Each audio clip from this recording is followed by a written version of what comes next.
There is a little story I want to share with you. The story is not from a hadith or from the Quran, and I don't know if it's an authentic, really it did happen, but the moral of the story is amazing. My sheikh told me this once when I was a kid, and he says, look, there's this story, and the moral is important, about another sheikh, a righteous man, who saw a dream.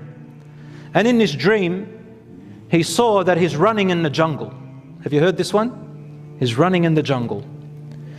And as he's running in the jungle, behind him there is a lion or a tiger that is chasing after him and ferociously wants to eat him.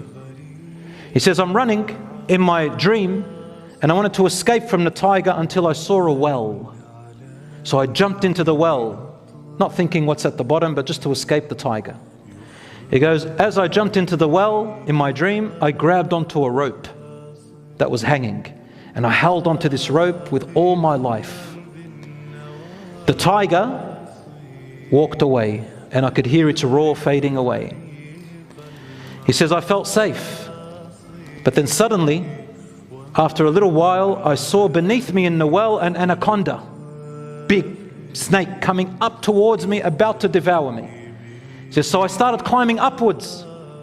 But as I was climbing upwards on the rope, I saw right at the top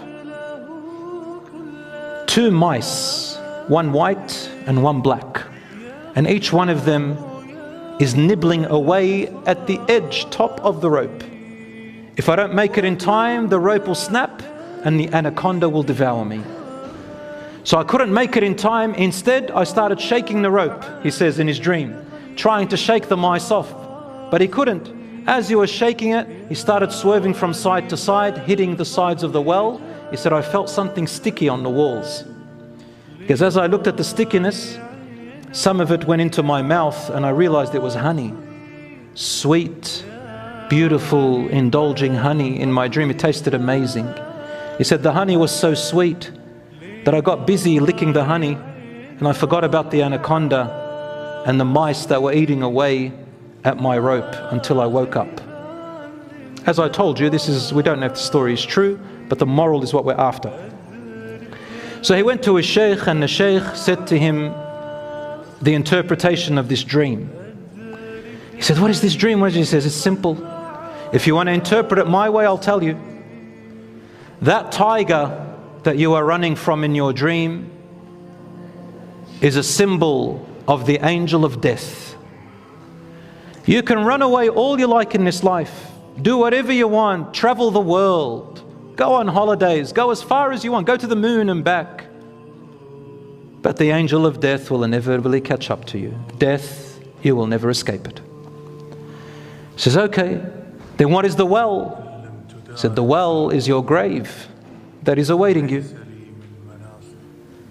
He said, what is the rope? He said, the rope is the life that you have before you fall into the grave. That's your life. He said, what is the anaconda? He said, if you don't fix up your life, that's the consequence of what you're going to in the hereafter. He said, what are the mice? What are the mice? He said, the mice is a symbol of the day and the night. Every day that passes, every night that passes is eating away from your life. Subhanallah. Wallahi, the meaning is true and it's supported by the Quran and Sunnah. He says, Ya Shaykh, what is the honey? What is the honey? He said, the sweet honey. The sweet honey is the indulgence of this world. You got yourself too busy with the false indulgence of this world that you forgot that there is an angel of death coming. Death is waiting, a grave is waiting, a hereafter is coming, and that your life is ending every day and you are heedless of it. Subhanallah. The meaning is true. The meaning is true. Abdullah ibn Abbas, the great companion of the Prophet ﷺ, says, I do not regret more than when the sun sets in a day and I go to sleep and I cannot count enough of extra good things that I have produced that day. He has to go to sleep knowing that he has produced good things that day. Otherwise, he has lost that day forever.